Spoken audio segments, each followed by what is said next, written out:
Gianestino. Gianestino, present. Mike Barclay. Mike Barclay, present. Mark Cameron. Mark Cameron, present. Brian Collins. Present. Diane Kennedy. Not yet. Mark Maggi. Present. Mary McGoldrick. Present. Meg Wheeler. Present. And Rob Hillman. I too am present. So good. Give me just a second to get my agenda in front of me here. Okay. So Chris, just very briefly, what we have yet to vote on and that we're going to try and get to this evening is we voted the police and fire article. We did not vote the town hall article. We have the two special stabilization funds, schools, and streets and sidewalks. We have a school study. We have cemetery regulations that I don't think we voted. And of course, there are a couple of other minor things, and there's zoning remains out there. And I saw the select board talking about the logistics of the zoning articles at their meeting last night. We'll take those up shortly. Any other news about the committees have voted or will be voting or will have been voting? So the select board voted the warrant officially last night. So there was some, the version that I sent you in the committee tonight has the incorporated changes, including the zoning. You don't really have to get into the zoning tonight. Obviously, there's a lot. It's pages and pages of zoning stuff. So you're not getting into that tonight. So, and there are some tweaks in the language, but nothing substantive, though there are a couple of little tweaks that I could that we added.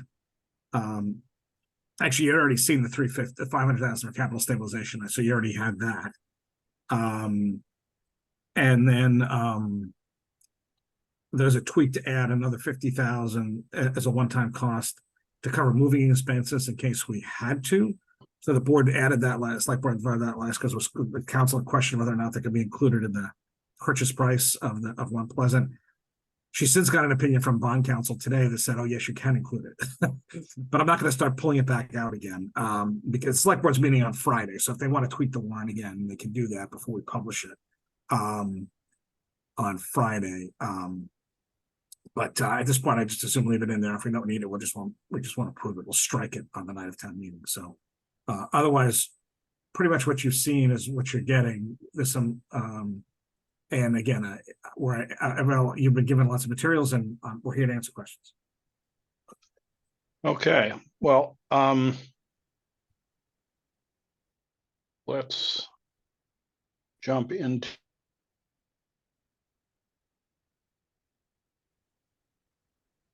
warrant items straight away. I'm sorry, I'm trying to navigate too many documents open at the same time.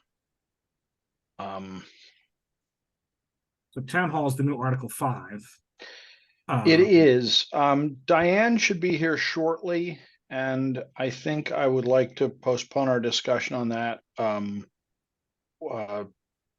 to let her weigh in. She had made a point at our last meeting of having, reserved judgment on that.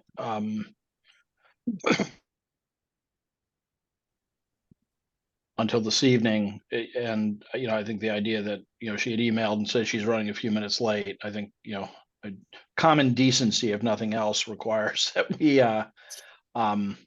we wait. I'm sorry, for some reason my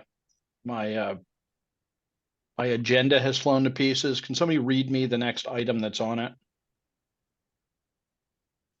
Presentation, discussion, proposed warrant articles relating to road and sidewalk special stabilization fund, Thank you, Fran. school special. Okay, so the stabilization funds, we made an attempt to circulate as much information about those as possible. The short of it, at the risk of, I won't launch into the long. Uh-oh.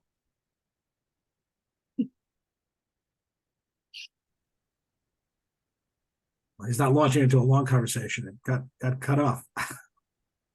Lost our fearless leader.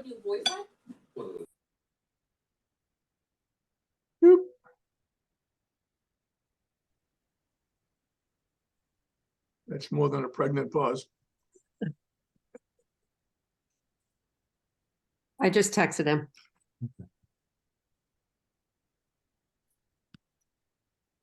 You think he's still talking? There he is. There he is. Wow, that's the universe reacting to me winding up. But the short of it is that it has things that an override is sort of a blunt instrument do not. One is that they fund special purpose funds, and those special purpose funds are limited both in their title and then by policies that are adopted to control what is done with the funds in them. They remain static. They can grow by as much as 2.5% a year, but that is at the election of, I think, the select board in any given year. And they can also be decreased. If they are decreased, that's a permanent decrease. They can't go down from 1.5 million to 1 million and then pop back up to 1.25 the next year. The only direction they can go is down, and they can go all the way down to zero. If the I believe, again, if the select board determines that that's an appropriate thing to do. The purpose of these funds, both of them, is to provide resources to deal with two very major capital items: the school buildings, which are probably our largest capital asset, but limited to capital, major capital, not school operations, not school equipment, but roofs, window systems, presumably reflooring a whole building, but not, things that aren't fixtures or structural. And the other thing these funds can do, and I say all this subject to being corrected by Jen or Chris or anyone else, is that they can hold money from year to year. So if there was a known issue, say a roof, unlike other funds which need to be expended in the year that they are appropriated, they can be rolled over from year to year to build enough of a fund to approach one of those projects. The thinking on the schools that I've heard from the proponents of it from the school department are that, and from the town facilities maintenance, is that for the foreseeable future, this is an amount of money that will have no trouble finding a use within its description and intent. There's loads of things that need to go on up there, and they're way beyond the capital stabilization funds ability to fund with all the other stuff they have to do. The streets and sidewalks, I've seen so many presentations. I apologize if I'm thinking we may have heard some on this as our group already. I think we did. I think we had someone who was at a school event talking to us. Matter of fact, I know we did. It's all coming back to me now, 2 or 3 weeks ago. But you'll recall, the discussion of the town's plan, 20-year rolling paving and road rehab that requires loads of funds, that the capital budget has complained appropriately that the responsibility for roads and sidewalks had been placed into their line item without the capital stabilization fund being adjusted upward, although the Chapter 90 money can be spent toward it. And there I do not think that that committee will vote prior to, has voted prior to now, or will they vote prior to the matter going to the warrant? And I think there's some difference of opinion about the application of, whether or not those budget items should be in a separately funded budget. But by the same token, we've been told by town staff and in other people who are engaged in it that the town budget goes up by 2.5% per year plus new growth, and the cost of paving and certainly of addressing sidewalk issues has gone up by monstrously more than that lately. So by standing still, we're falling behind. I think that's the pitch. So I'm not sure with respect to these two funds. Perhaps Chris and Jennifer can tell me everything I said that was not correct, and then maybe we just open it for questions, or if anybody wants any aspect of these things explained more fully, they can do so. So I'll turn to Chris and then to Jennifer and then to the committee, unless somebody has a better idea. Chris? In terms of the school fund, I mean, Jean is here tonight too, if you want to hear from her. Okay. You heard from Brian Brian Joyce about the school. Yes, he was talking to us from a school. Yeah, but he was saying you from the school about the roads. Yes. Brian Joyce. So I don't think there's much more to add. If people have questions about it, if you want to take them one by one, if there's any more about the roads, I mean, I'm happy to answer. Well, then, yeah, why don't we do that? It provides a little bit more focus. So why don't I open it for questions to you or Jen, and Jean is here, sort of an invited guest if we want some input from the select board, which is always welcome. Mike? Hey, good evening. So Chris, Jen, just on both of these stabilization funds, what's the process for disbursement? How does that work? Does there have to be something formally submitted by either the schools or the DPW to get disbursements out of these funds? What's the mechanism around that? And, and kind of the controls, I guess I would ask. And then just on the schools, what constitutes a major, item? Is there a monetary value around that, or, what's the definition there? So do you want to, so I'll do the stabilization policy briefly, Jen, and then you can talk about just the regular process for accessing the money. So Mike, there's a policy circulating, which I think you all have a copy of now, that the select board has been working on.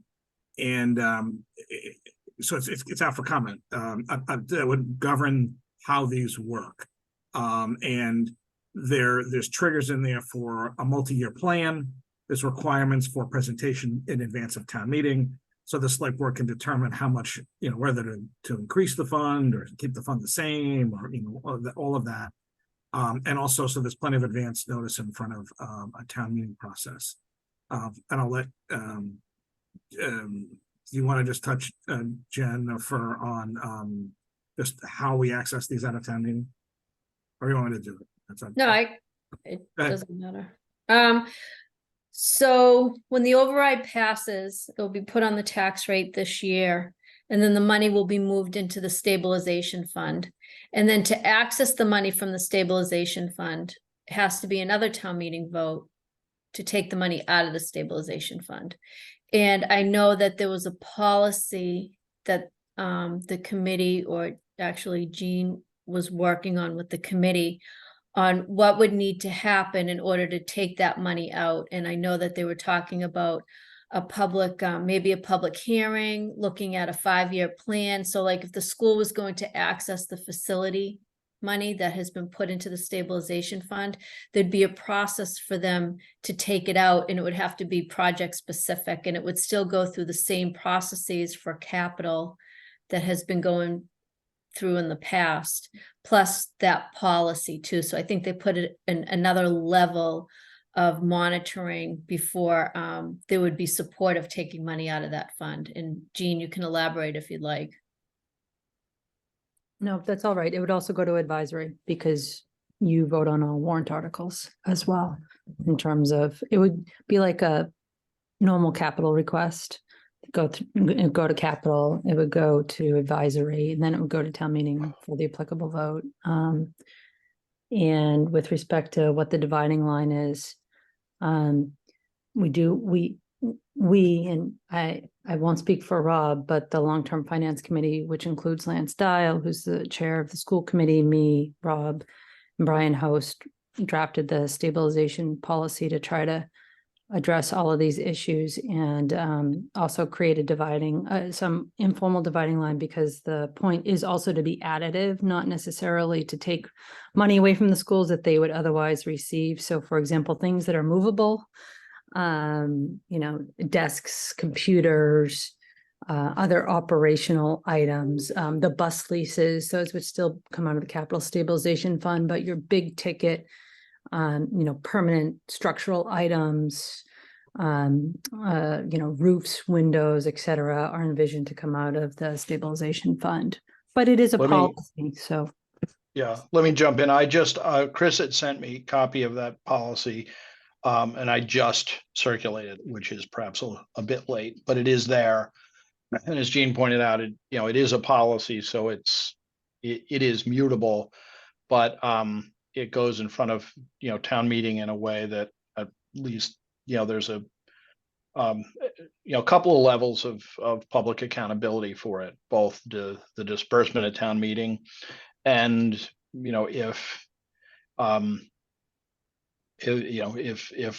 in some alternate universe we got caught all the way up, or people simply didn't think it was an appropriate use of money anymore, unlike a regular override, which requires something that I'm told is a reverse override, of which there have been maybe one successful ever. This has a feature that it can be turned off without that sort of effort. Mary? Yes, I did have a chance to listen to the capital budget presentation with Nick and Ellen present, and he did a great job explaining, but is it appropriate to say that this stabilization fund would be essentially used for the physical plant? The physical plants being the school buildings, as opposed to any teaching and learning items? That's my understanding. Okay.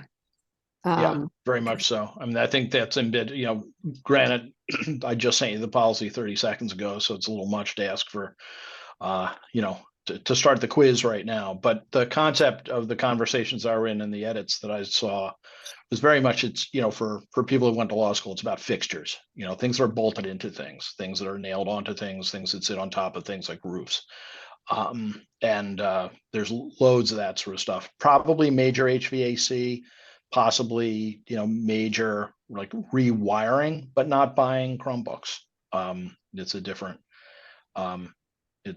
beast. Other questions about the school fund? I don't want to speak for other committees, but it seemed to be reasonably well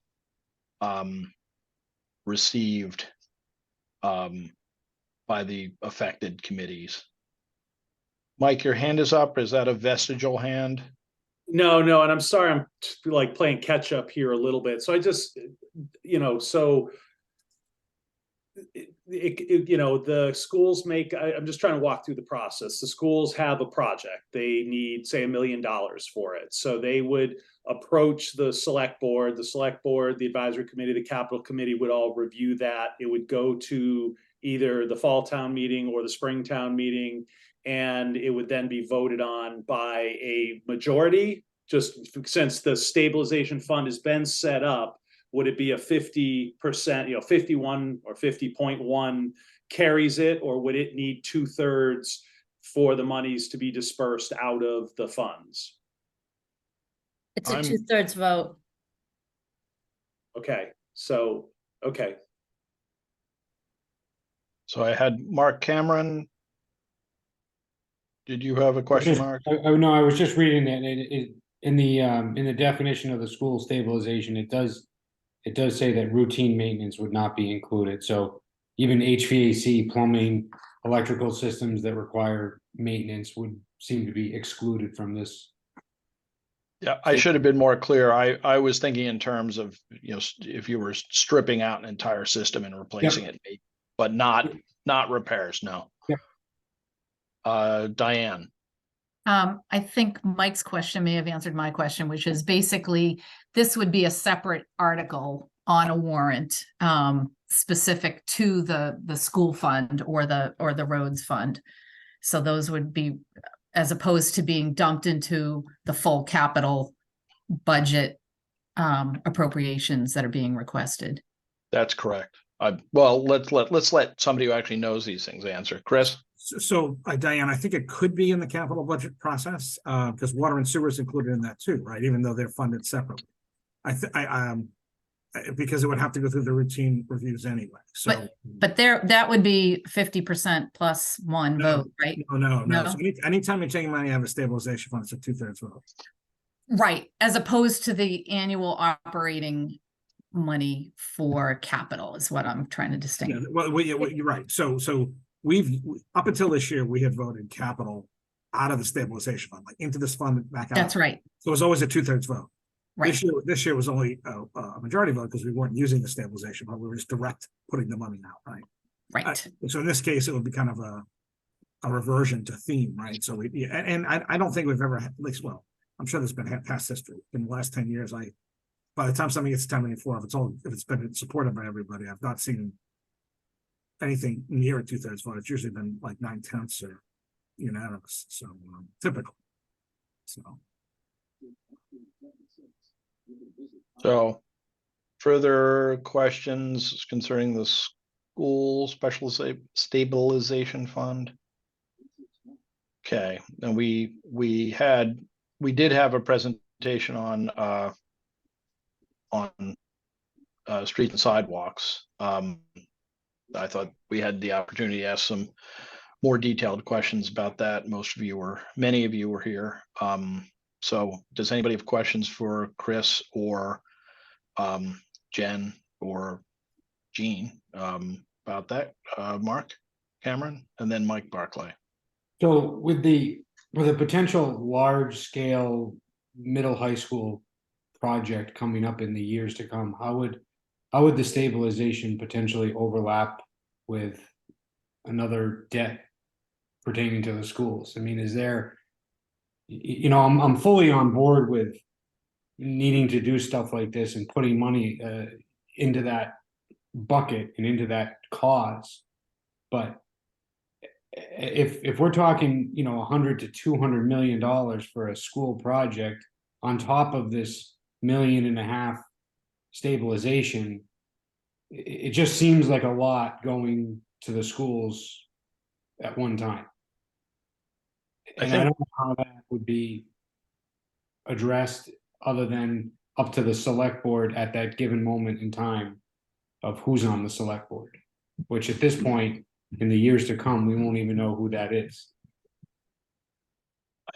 As part of the discussions that I was involved with, there was, again, it's the future and you can't control it, as you just pointed out. But in any discussion of major excluded debt along those lines, it would seem, predicting the future, that it would make sense to dial back this obligation if, for example, 2/3 of this money was funding a school that you were going to tear down and replace. Perhaps it would be, prudent to, as part of a package, as part of an overall presentation to the taxpayers, to say, we will draw this down because the maintenance is embedded in building a new building, and go. But I think we'd have to sort of trust our future selves to get that right. But you're right, there's no control over what you can do with the future other than not adopting it now. But that's my view personally, and speaking for no one but myself. Does anybody have anything further on that?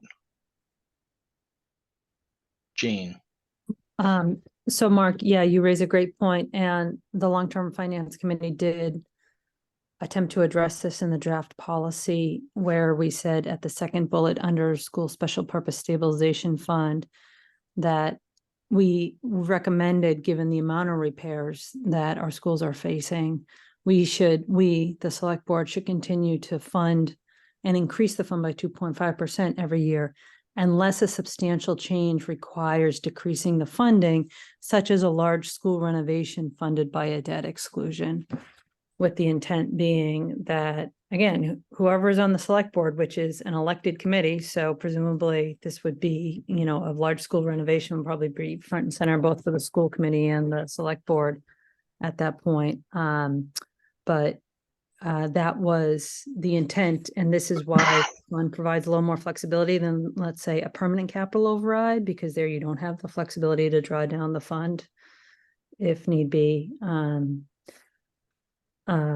And so this gives us the sort of benefit of the permanent capital override, but also the flexibility to draw it down if we want to replace some, if not a lot, as much as we can with that amount, if that makes sense.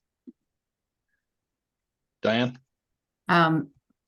Like before, I think Jean sort of addressed my question, which is, I know a number of years ago, we were talking about just doing a straight up $3 million capital override, and just never got traction on it. But I guess my question was going to be, what are the advantages to setting these special funds up as opposed to just doing across the board override for the purposes of capital? Because who knows, there could be other departments. I know these are the two biggest ones, but and I think Jean somewhat addressed that in that we do have some flexibility to draw this, roll it back if we need to, if there's other projects on the horizon. But if anybody has any other pearls of wisdom to add to that, we appreciate it. If you want, I can jump in. Please do. Using a capital stabilization fund, funding it with an override. When you put in money into your stabilization funds, which are your trust funds, they can be invested differently than a lot of our money we have to keep in cash. We have to keep it liquid. But when we voted into a capital stabilization fund or the OPEB or something like that, we invest it for a longer term and we get a better rate of return. So you're actually going to grow the fund. So if you don't have, $1.5 million in projects that you're voting out, you're growing the fund. And if you're borrowing, if you do a debt exclusion, you're paying that back with interest. And so right now you're paying cash for the capital facility from the capital facility stabilization fund, which is a much better tool than borrowing, especially right now at these high interest rates. I mean, borrowing right now, as you saw in June when I went in front of the board, the interest rates are just so high right now, higher than they've been in a number of years. So that's a direct correlation because it's excluded from Proposition 2.5, any major projects.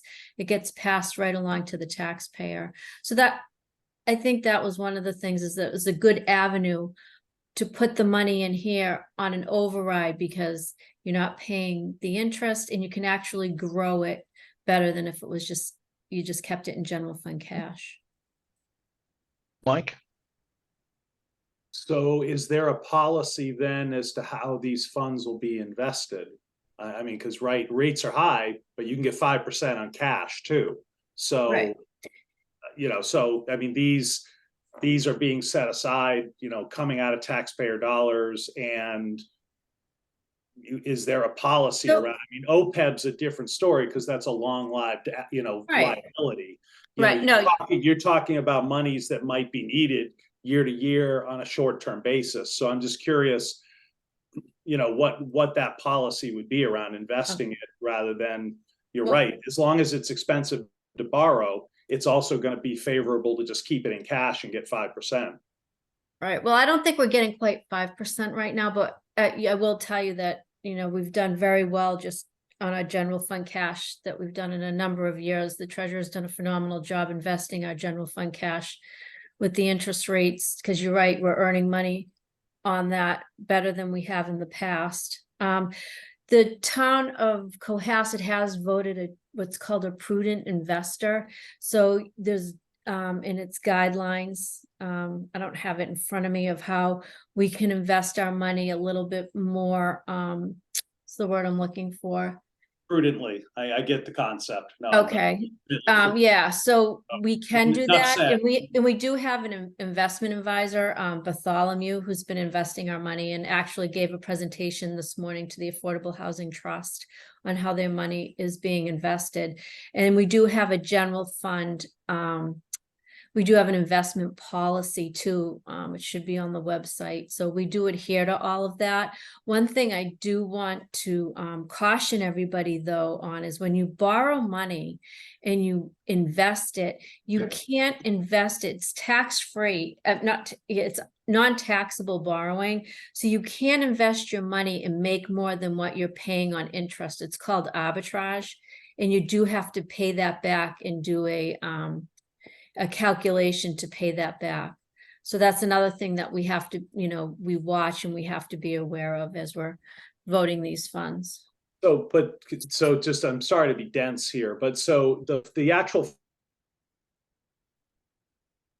So 4 times a year, we pay property taxes.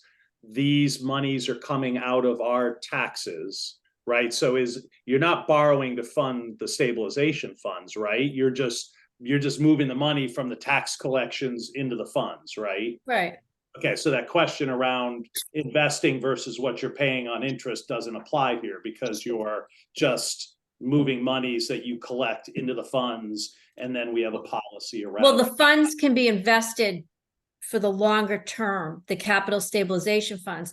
But not all your tax money is going into capital stabilization. I mean, the override will, and that can be invested for the longer term. You'll get a better rate of return than you would in general fund cash. But most of your taxes that we bill quarterly goes into general fund cash to support operations. No, I get that. I'm just trying to parse out the incremental amount that's being allocated to these stabilization funds. Yeah. So I got it. I think I understand now. Thank you.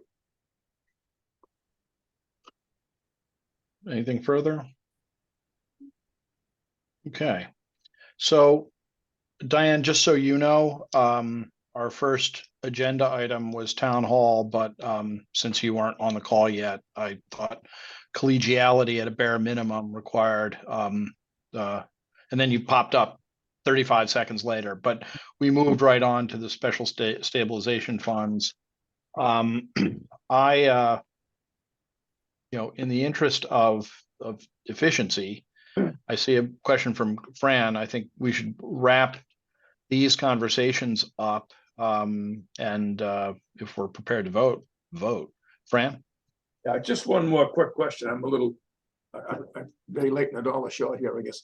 These stabilization funds are all going to require an override, tax override? Yes. Okay, I don't know how that escaped me, but it did. All right, thank you.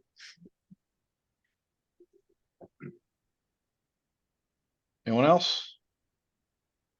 So we're looking at, in the most recent warrant, we're looking at Article 8 for streets and sidewalks and Article 9 for the schools. This is the warrant dated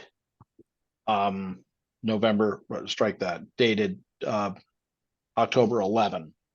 And Rob,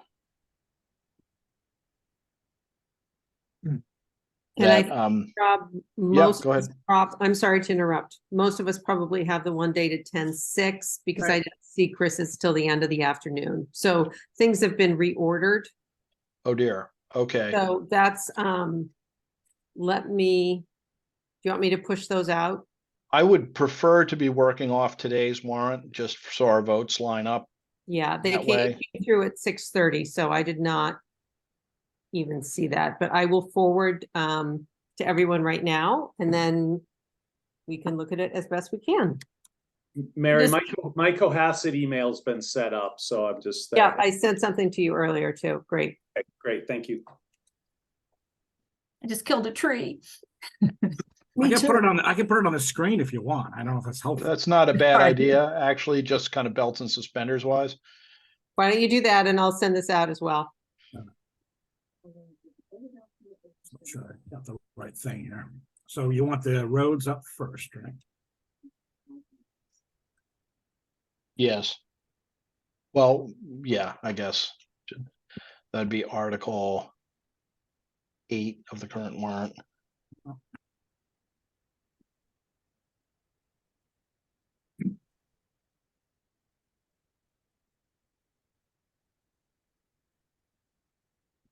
So if this is working, you can see, you should be able to see Article 8 on the screen. Can And everybody, everything else should be arriving in your inbox.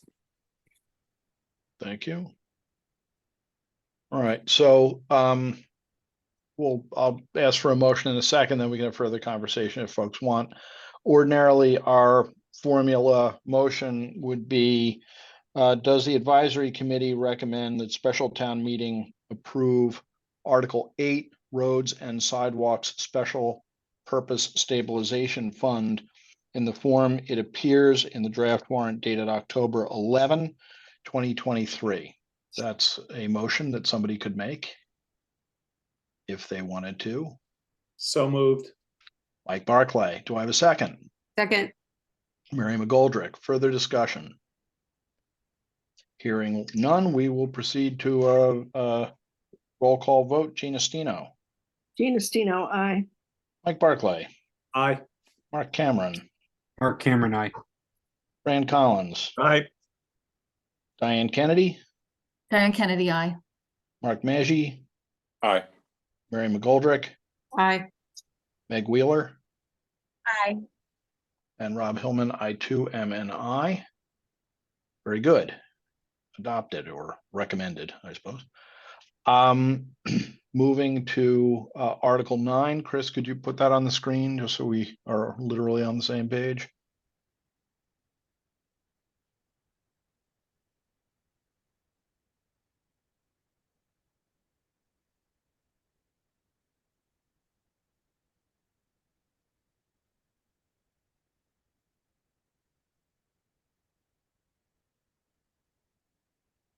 Okay.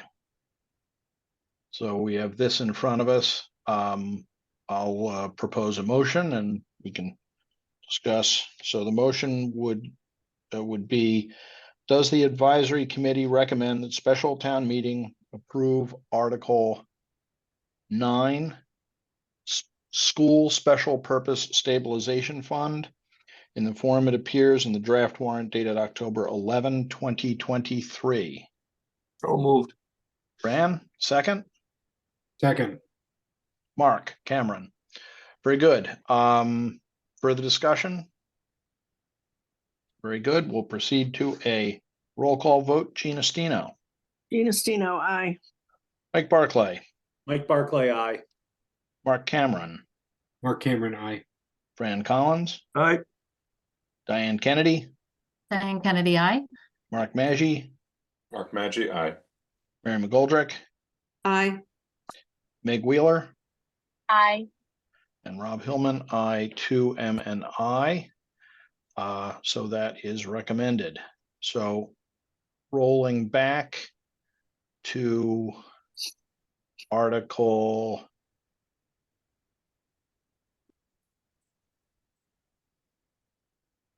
5 in the current warrant. This is the town hall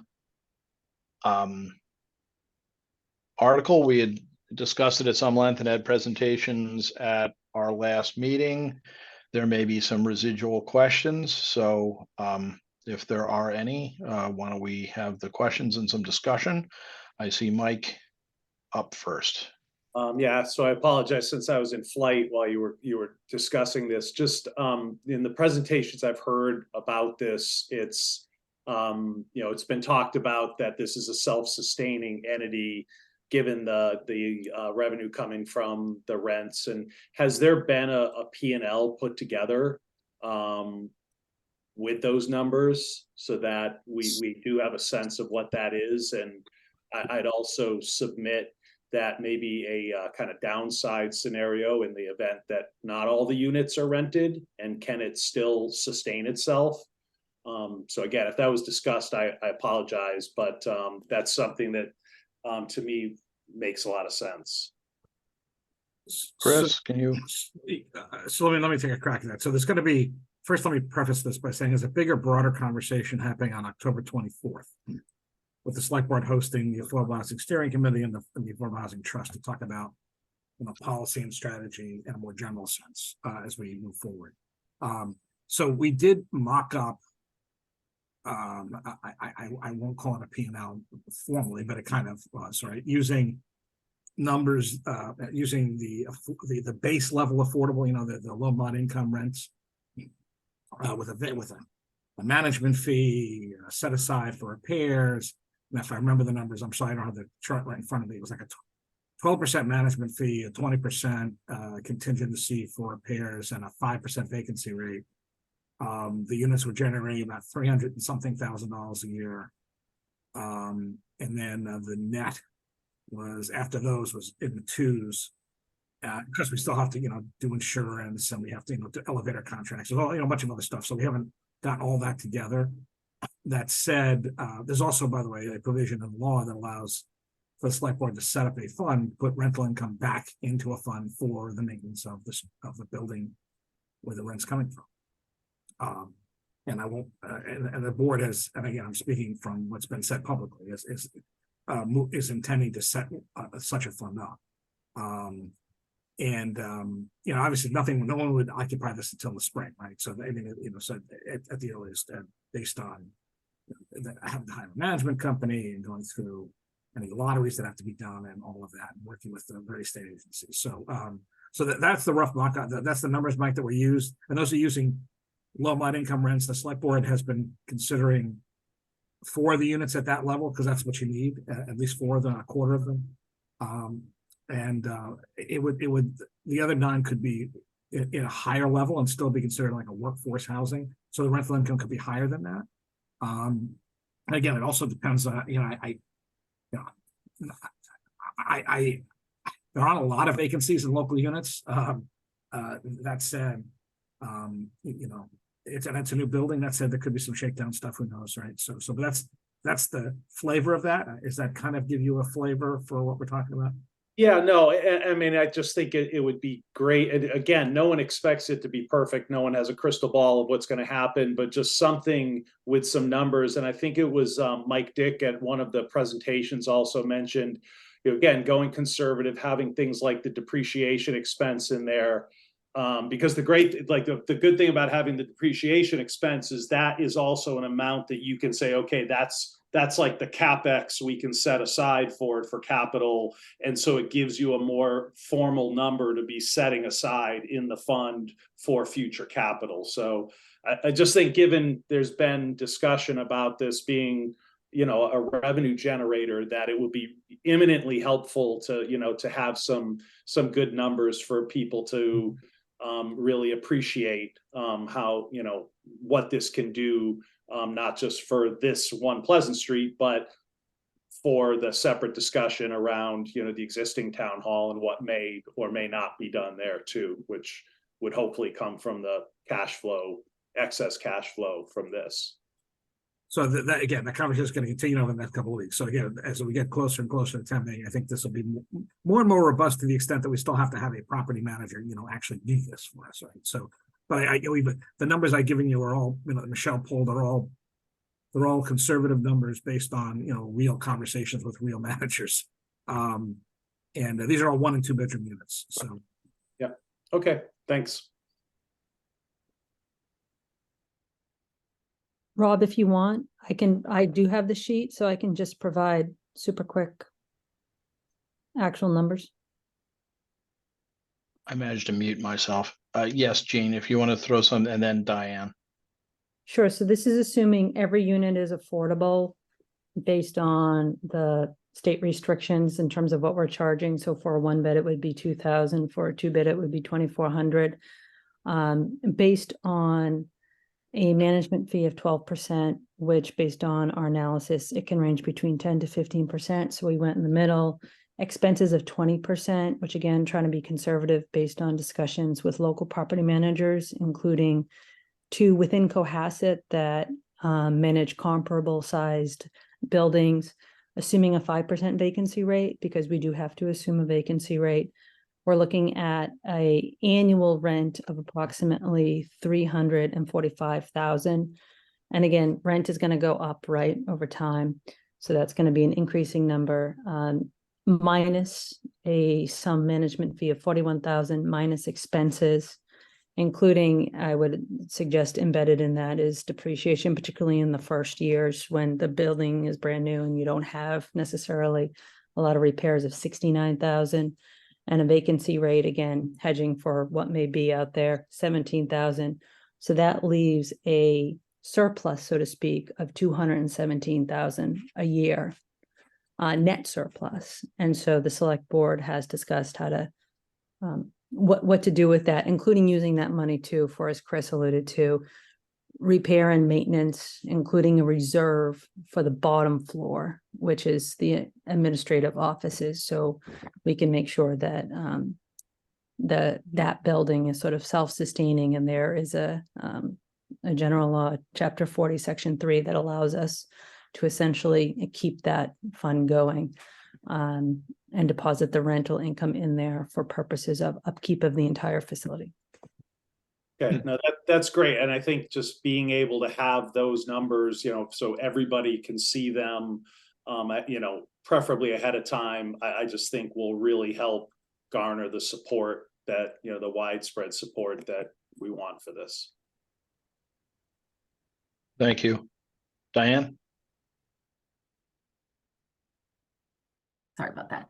I still have some of the same questions that I had last week that I would love to, frankly, I don't feel like that I'm in a position to be supportive today of this. I am generally curious and positive about it, and would look forward to the conversation that the select board's having with the Affordable Housing Steering Committee and Trust. But aside from that, just a couple other questions about the condition of the building that we're going into.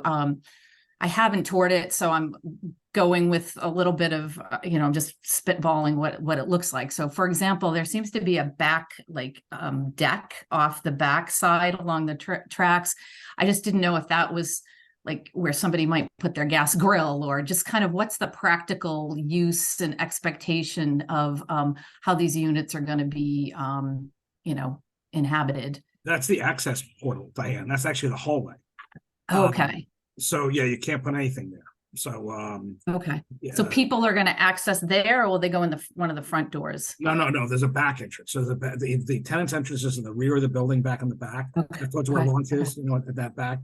There's an elevator. There's an elevator back there, and there's also a stairs. There's also another set of stairs in the middle of the building that just exits out for emergency purposes, kind of towards the front of the building. So there's no like decking or No. outdoor space for tenants. I mean, and then they could, walk around. I mean, the village is right there, right? So sure. I just mean, nobody's going to have a gas grill on a patio kind of thing. Yeah. And then just another question in terms of like, is it on town water, town sewer, and yes, how's that all working? So in terms of the payments, and so did they do that for they're working through that now. They're tweaking the numbers with sewer, because there was originally plans for a restaurant which generates more water use than a commercial office, which is what a town hall is. So the owner developer is going through that process with both the sewer commission and water commission. So water's usually later in the game. I know they're both in process. So but the water the is not hooked up to public water yet, or public sewer, but they will be. Okay, but that will be on the dime of the seller. Yes, yeah, that's all party. We're supposed to be getting a move-in ready building, right? Literally move-in ready, with everything connected, all fees paid, all systems working. So that's the plan, and all the units upstairs finished and occupied.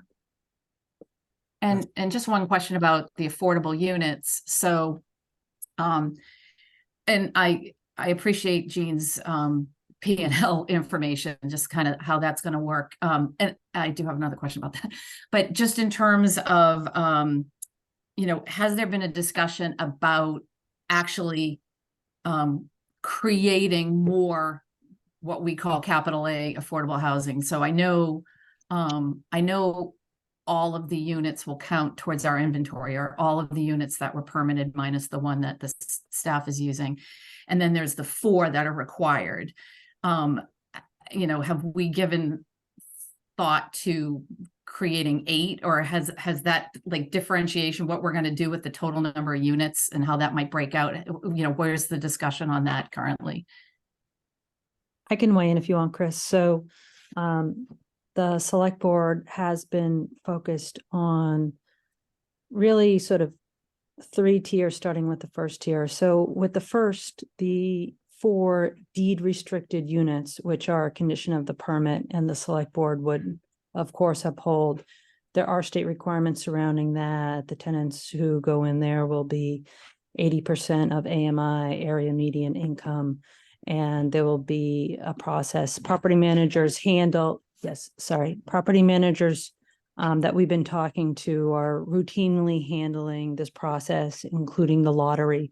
There's lottery consultants that you hire, and we're talking with lottery consultants as we speak that comply with applicable state guidelines. So those 4 units are going to be essentially like the capital A 40B units.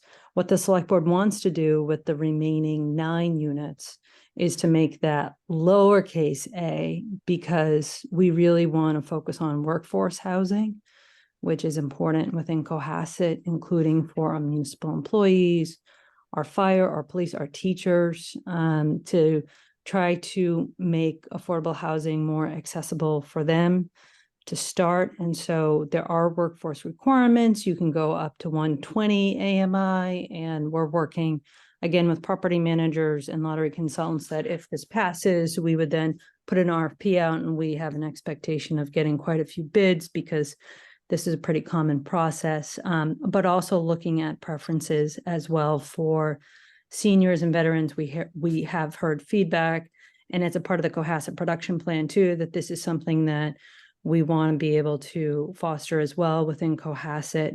We know that a lot of people want to remain in Cohasset, but affordability is a challenge for them. And so, again, that's another preference that we're looking at as well, with the help of these consultants that we're working with right now to figure out if and when this does go through, what's the best approach and how we want to sort of stagger those different preferences. So that's the process right now that we're going through. Like I said, we have, already existing rentals within Cohasset where this is happening as we speak, and we're talking with those property managers and would end up probably hiring one of them. Yep, just in terms of maybe projecting the next conversation you have with affordable housing people, and I don't know whether somebody from DHCD or whatever it's called now is going to be a part of it, but to me, knowing what I know, which is limited in this subject area, but the capital A affordable is a lot easier and more it's actually easier to get those out. Workforce housing and local preference housing has a lot of anti-discriminatory challenges with it. And that's sort of one of the things, just because I've been to a lot of conversations about this statewide, and that's the thing that's making me nervous. So I really want to see a more fulsome conversation about what actually workforce housing might look like, because it's actually not as simple as the lottery for the capital A 80% AMI. So anyway, that's just one of my concerns, and I hope that in the next couple of weeks we can start peeling away at some of that. Other questions, discussion points? Okay, so Diane, I want to be very careful that I say this right. It's not my practice or my ability or my job description to tell folks how to vote. But I think that this committee our job is to get recommendations on the warrant. And this is our last chance to do so before we go to press. And this is a big deal article. And I think I'm going to ask for a vote. I mean, I'm 1/9 of the group that decides that. So that's the process point. The other point, vote the way you need to vote, but I would I think there's a good pitch to be made here for unanimity, but I'm just gonna say that and let it hang. Everybody votes the way they want to vote. That's how it's supposed to be. But there, I've said it, however obliquely. Mike, your hand's up. Yeah, I'm sorry to be super nitpicky on this stuff, but you know, being a How's a number. guy supposed to spend 10 million bucks with you picking all these nits, Mike? I don't know. I mean, I'm Oh, we trying should to discuss it fully. Yeah, I'm trying to work through the P&L. So if we're saying there's $300,000 of revenues from the units, and then it's a 12% management fee and 20% of other expenses, that gets us down to 200,000 net before the 5% vacancy, before insurance, so it just seems to me the net number is something south of 200,000 if I'm doing the math correctly. It's 345, Mike, and okay. you're right, it's at 217, so your math is generally correct. Okay, so 345 is the actual revenue net number coming from these units. Okay. All right. And the answer to your question is yes, then the number will be further south as we drill in some more expenses. Okay, it'd be really nice to know how far south that is. I'm I mean, and again, I'm with you. I live in the world of projecting and making forecasts, so I'm not expecting like the crystal ball version of this, but just something that is a conservative forecast so that we can say to people, we looked at this in the most conservative fashion possible. We stress tested it, and this is still a self-sustaining entity that may actually kick off some extra cash for other things that can be a topic of a different discussion. But just that's, to me, that's a really big part of this, because that's what I've heard in several of the presentations, is that this is going to be self-sustaining, and it would just be a shame if there's something missed in the forecasting because we weren't being, you know, critical enough on those assumptions. Heard, and we're continuing to drill. So.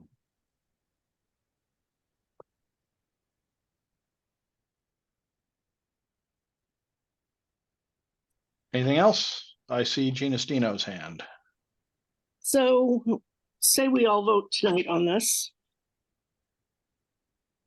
Can I request that at each subsequent meeting, even though it's beyond the date for the warrant publication, that we get continual updates on the items that have been brought up tonight at each meeting? If there's been progress, I would like an update. I'll keep that on the agenda. Absolutely. Chris, that's something you will do, correct? That's something that we will do, yes. Yeah. So, you know, and you know, if ordinarily, let me just ordinarily, there's a certain amount of suggestion from the town moderator that the boards be as succinct as possible in their commentary on warrant articles, which generally say, please don't say anything ever. And I get it. I mean, Dan runs a very, very good town meeting. I think we will, however, need to address, these are of a very different nature than most of what we've dealt with in the recent past. And if there are, you know, as I think in our last meeting prior to town meeting, we should talk about our comments. And if there are some reservations that creep in or some additional observations or something, I think we can, you know, we can express them, and we should. But you know, a lot of them are going to be, if these things are approved at town meeting and then at the ballot box, a lot of this is ongoing governmenting, which is something that's also within our purview. So it's not just a matter of talking about it up to and through town meeting, but revisiting these matters going forward, as I would bet my, you know, my lunch money for the rest of the, perhaps my life, that our friends on capital budget will be doing as well. So, but yeah, that's a good point, Gene. We should be kept informed right up to town meeting to see if we need to course correct it all. Go ahead, Gene. I'm sorry. It's going to be a hot button issue no matter who recommends what. So I think that we need to be as educated as we can all along the way, so that if anybody asks us us questions, we have answers. I mean, don't get me wrong, I'm not opposed to this. And I have my thoughts on town hall now and how it could play out later. But I really don't want to see another problem vote at town meeting. It's just so unacceptable from people to do this. There've been, it's years of work by volunteers, and this is ridiculous what's going on here. Just my 2 cents. If I could just Sure. piggyback on the conversation, so there's already a special town meeting link on the website. So there's been a series of community conversations, Jane, we have had one on, right, so, I know, Chris, I believe me. no, but I'm just saying, it's a resource, so point people to them, right? I mean, there's one, if anyone Right. wants copies of the one pages, we can give you hard copies. You want to hang them out in your Yep. neighborhood, bring them to the, to church, whatever you want to do, you can have them. We want to educate people where they are. And if anybody wants to help with that, just contact my office and I'll have Justin, give you an assignment. At the same time, we're going to be adding FAQs shortly. So they'll be there and you can download them. And if there's things you think are missing when you look at it, just point them out. We want to be as robust as possible. Oh, absolutely. There's a tax calculator that's going to be going on up there so people can say, okay, what will the max impact be on my house? So we're trying to put a lot of information. There's already a lot of stuff up there. I mean, there are videos. I mean, a lot of people live in the world of video now, right? So Justin sent some really nice videos, including a new one that'll be coming out on the tennis and playground proposal. So there's I think a building library of materials. There's a lot of stuff on the fields and courts actually. So again, but if there's things that you think need to be there, then I just tell us. I want to make sure that people have that as a resource, and then you're free to share it. By the way, if you want links to these things, I can send you, and you can email to anybody you want. I mean, we want to spread the information that we have as far and wide as possible. And if any of you can be helpful in that way, that's great. And again, if you have other questions to ask, just shoot me a question and say, use the town manager email, by the way, rather than my personal one. That way Tracy sees it too and other people see it, so it won't get lost. And then we'll do the best we can to get answers. So but there's that website which you'll see right at the top, that link. There's a lot of stuff up there now. So but that's the goal. Mike, then Jean. One more Jean, then Mike. Go ahead. editorial comment, and then I'm done, is I'm really tired of people thinking that this town is run on Facebook. And the loudest voices in the room seem to be from that group of people, but they don't do their homework and they don't go to the next level. They listen to noise, for lack of a better word. They say, I'm sorry? they say. They Mike? say, exactly. Oh. So you have a community forum on there, right? That on Facebook? I saw a page on Facebook that was town oriented. The town has a Facebook page, but there's also Class 143, which is not a town entity. That's No, I know that, but I'm just wondering, I don't go on 143 very often because the people on there are quite often not, I just don't want to listen to what they say. But I'm just thinking that if we could somehow share the link and point them to this information, I think it would all be much better. Again, Justin in my office can help you with any links that you want and directing to wherever. So just Okay. please know it's the more that the information spread or access to the information spread, the better. So thank you for bringing that up. I had Mike Barclay and then Mark Maggi.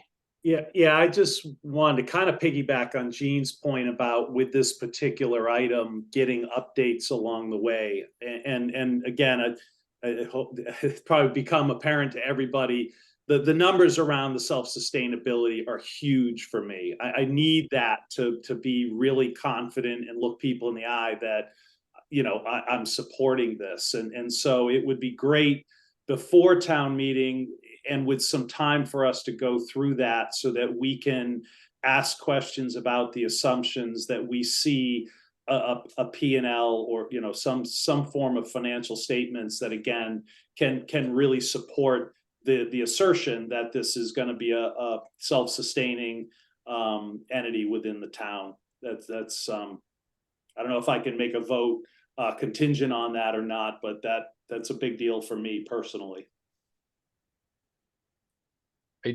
I can't think of a motion that would have a contingency in it, but I hear you. Mark? Thanks.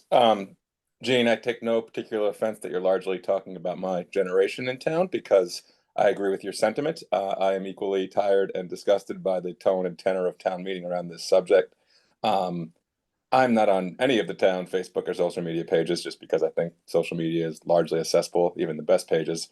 My wife follows Cohasset TMZ on Twitter, which is good for some comedy. No, said you're it- not old enough to be on Facebook, Mark. You There haven't you go. heard those comments? I was actually way back machine. I was at GW when Facebook was at a select like 10 college campuses. So somewhere out there might be a Facebook account in my name for my time at GW, but that's a long, long time ago. Anyway, in the interest of this thing succeeding, because as I said, we need to make some progress on some of these issues. Sure, the internet's great and videos are great, but I said it before and I'll say it again. Get to the soccer fields, get to the farmers market, get to the baseball fields. I think that makes a big difference in this type of stuff. Talking to people in person, because the comments section of a webpage or Facebook comments, as I said, they devolve real quick. So getting out to people in person, I think, has some benefit. So just Thanks. let me know what field you want to go to. We'll get you all the materials you want. I'm always there coaching. I'd be glad to help, but I'm always there coaching. But yeah, I could tell you when and where I'll be there. Well, so by the way, in all seriousness, if you think there's a particular event where people are kind of be paying attention and want to look at other things besides the kids playing, just let us know, because members of the select board have been out. Jean's been out. Ellen has been out. She's in the audience now, but she's been out in a bunch of places. So if there's the trunk or treat that's coming up, by the way, that the library's sponsoring with a touch a truck at the music circus, more coming soon. The select board's got a presence there. There'll be a presence about this program at that. Hopefully it'll be a fun event for everybody and everyone will have fun and learn more. We've been out at the senior center and and other places like that too. But again, seriously, Mark, if there's things you say somebody really should be at X, just let us know. I mean, Milliken Field any Saturday. There's 6 hours of youth town soccer going on there, and just about every parent in town cycles through that field at some point on Saturdays. Got it. Yeah, I had made some of those same points with less sort of personal knowledge, Mark, but I do understand there's a plan that embraces some of that. So, and I fully agree, but that's me using my position for unfair editorial comment. So, Diane.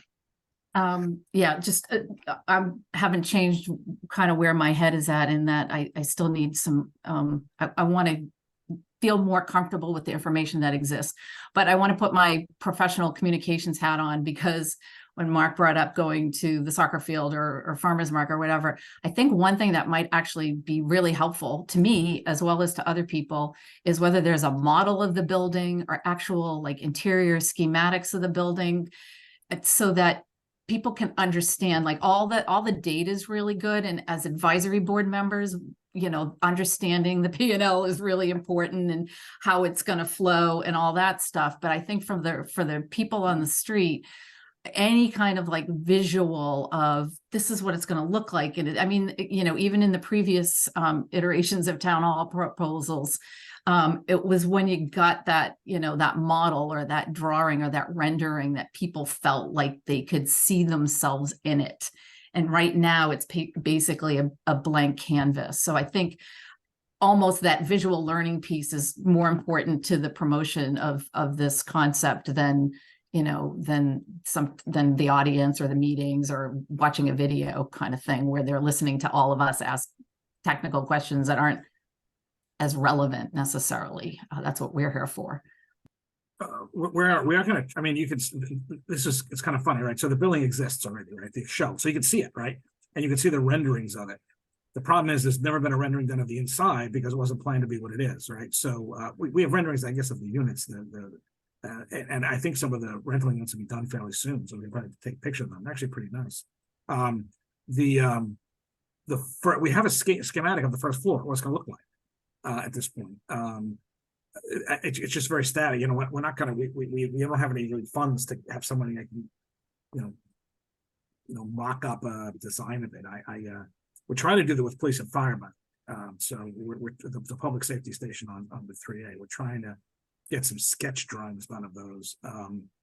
So we're going to try as best we can on that, but we will have something more coming out in the next couple of weeks, I think, showing, you know, at least simulating how some of this would look, because then none of that work is going to get done unless and until this actually gets approved. Right? The owner's not going to put a dollar further into that until it gets done. But we have an idea of what's going to look like.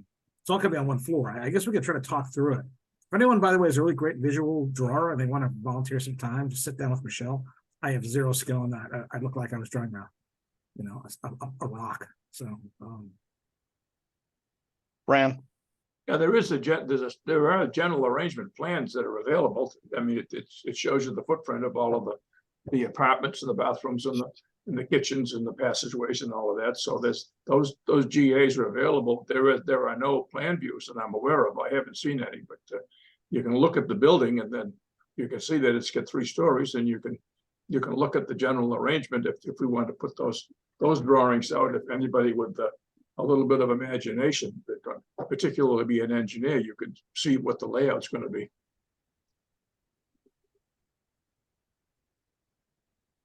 anyone else?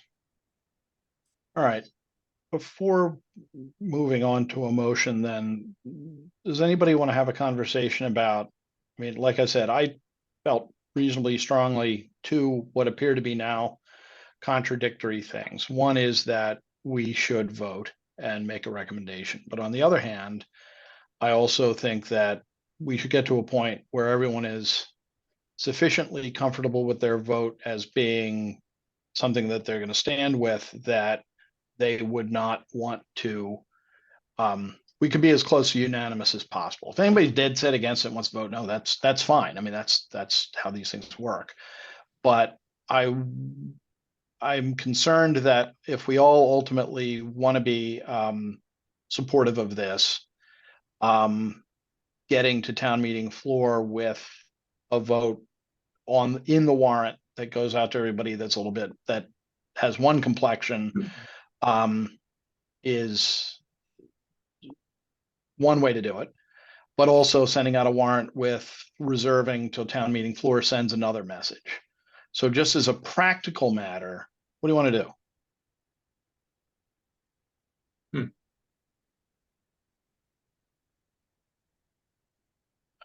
Somebody can make them up. I mean, we can always revert to rules of procedure, but Mary, go ahead. I'm going to divert and ask if capital budget voted on this Monday night. I don't think so. Chris? no, capital budget's not until tomorrow. They haven't voted on anything. Okay. And I really don't mean, I am not sure they're going to vote on anything either by tomorrow. I'm not saying they won't, but they haven't voted on anything yet. And Monday was a holiday, so they weren't allowed to vote. So they're set up for tomorrow. Okay. The select board did, but the select board voted unanimously. Well, there were only 3 members there, 3-0 to support this budget, recommend this budget. But I think I think the entire board would have done that. Just 2 members weren't present last.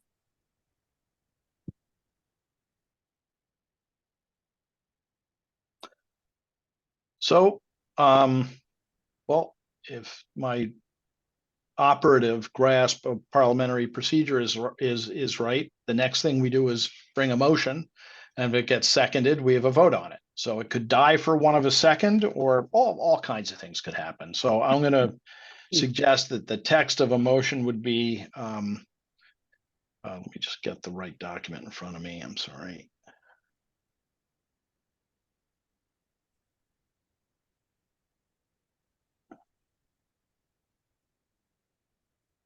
Hey, Rob, I'm sorry to interrupt. I mean, No, you're saving me from, as I sit here and everybody. I guess, watches me again, we're hoping to get more information as time goes on.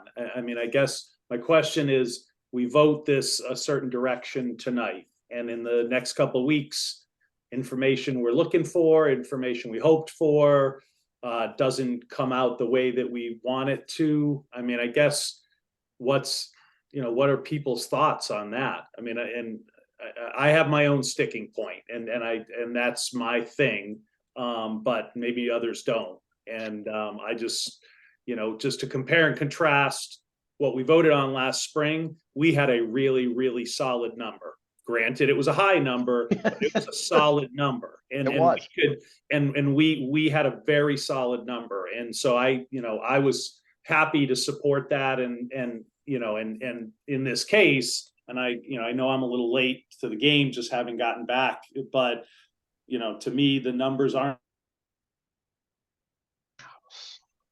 I'm not saying they're not solid. It's just, we've got some very rough sketchings of some numbers. And, for me, I'd feel a lot better if we had a very detailed P&L that was, conservatively put together, that, we could really get behind, on this project.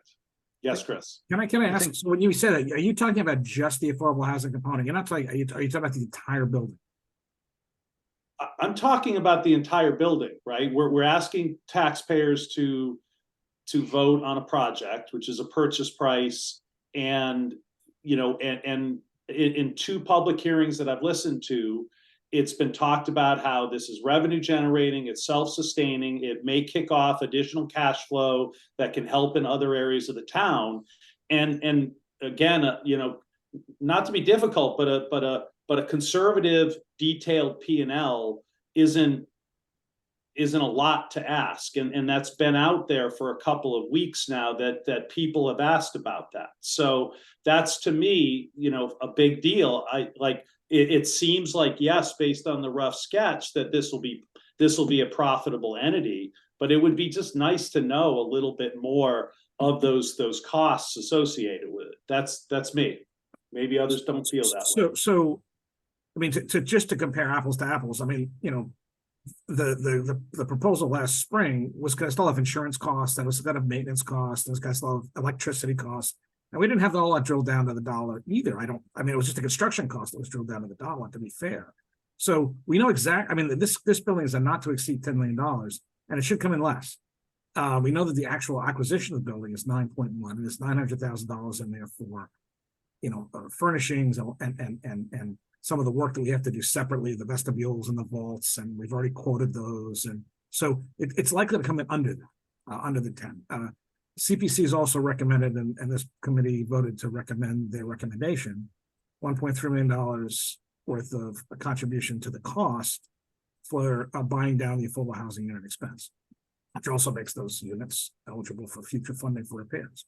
So which actually brings the potential tax costs down lower than 10 million to less than 9, 8.7. So in terms of operations, our facilities team is working alongside, and they're going to learn everything there is about the heat pumps and all of that, and we'll get some the estimates on what electrical cost and all of that.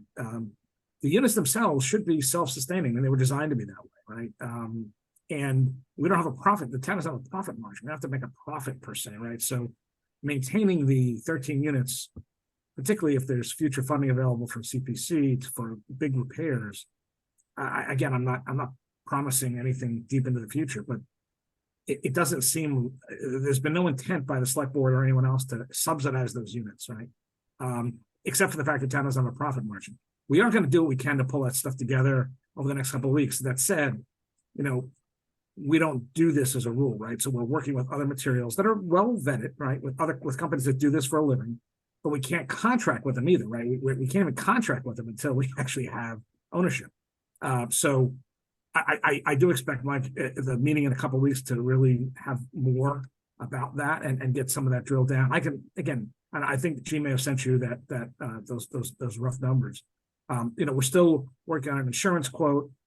I know what the elevator contract costs at town hall. I mean, I know what a lot of those stuff costs, so we can extrapolate those costs fairly easily. Unfortunately, our facilities guys have been a little bit busy with just routine stuff in the beginning of school. We will get something that's harder together.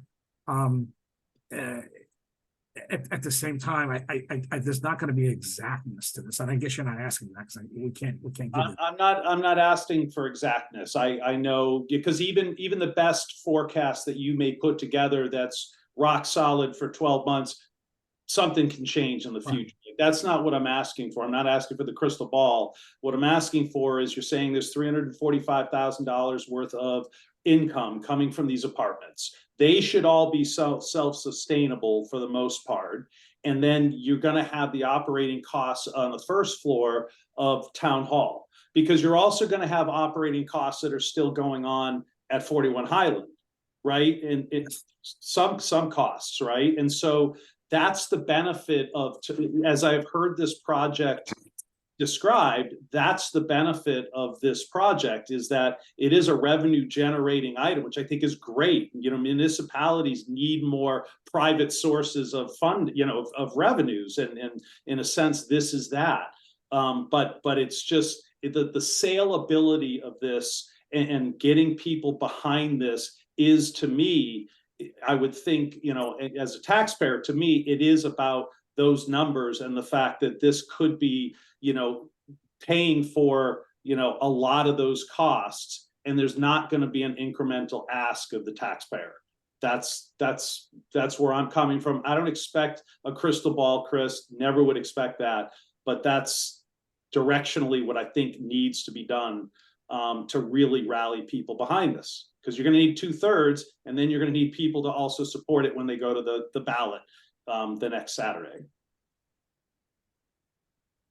Okay, Mark, Mashie. What happens if this doesn't pass? Like, the last town hall project, 20 million bucks, town voted it down. A lot of the feedback was, bring us back a smaller, cheaper building. If we don't pass this and we lose the opportunity to buy it, is this opportunity just gone forever and we're back to square one with the building on Highland that we need to do something about? Or if this thing is still for sale in 6 months, can we address it at the next town meeting? Like, what happens if this fails? And sorry if that's a hypothetical. I mean, I'll let Jean jump in. I see her put her camera up. I mean, we'll stay in the building that we are in, which is, failing. I mean, this opportunity presented itself, right? Because we were working very hard to find alternatives, because the AC failed, and we knew everyone knew the elevator failed, because capital advisor helped fund the fix of that. And there's other major systems in that building that are all at the end of life. What will happen? I don't know what going to do in 6 months. I really have no idea. I'll let Jean add whatever she wants to, but the plan would be we just stay where we are. I mean, there's really no other alternatives. Yeah, so I can tell you, Mark, that I can't go into very specific details, but in executive session, we reviewed a variety of buildings across Cohasset, pretty much every commercial building that could possibly fit the square footage that the town hall administrative staff require. And we looked at buildings that were for sale as well as buildings that were not, which is why I hesitate to talk about it publicly, because we had non-public conversations with some of those owners that were willing to engage with us, including to a pretty far into the negotiations. And there were no perfect solutions. We were dealing with issues of parking or trying to work through buildings that had existing tenants and how to navigate that. What I would say is there are certainly no buildings that we were looking at the time that had any possibility for revenue generation. That was not necessarily something that was on the table.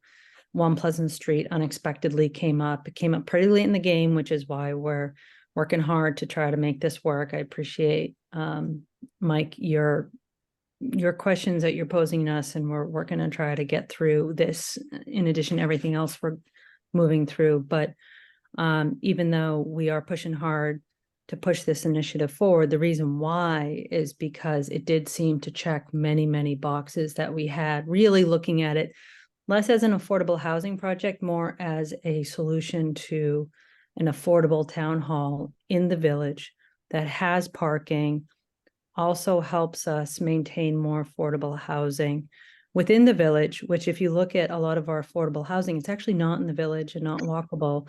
And then when we looked at the numbers based on information from property managers in Cohasset who were managing peer comparable buildings, this is where we got the projections from. And so we felt that that was a reasonable start for projections. And so what would likely happen is we would have to go back to the drawing board and continue to look around. I don't know what would happen with One Pleasant Street.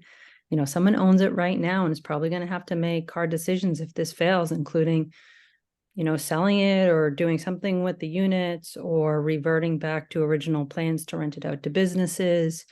Once you start renting out Yep, to get it. businesses, then we have a whole bunch of different issues, including under state law, we have to deal with. So that is a very substantial issue that the town has to deal with when looking at commercial buildings with existing tenants, because of special laws that apply to towns when you're dealing with tenants in buildings you're buying, which can No, I be get it. I appreciate the background, and I appreciate Mike's commitment to, you know, wanting to understand the numbers to the greatest level of detail that you guys could possibly provide.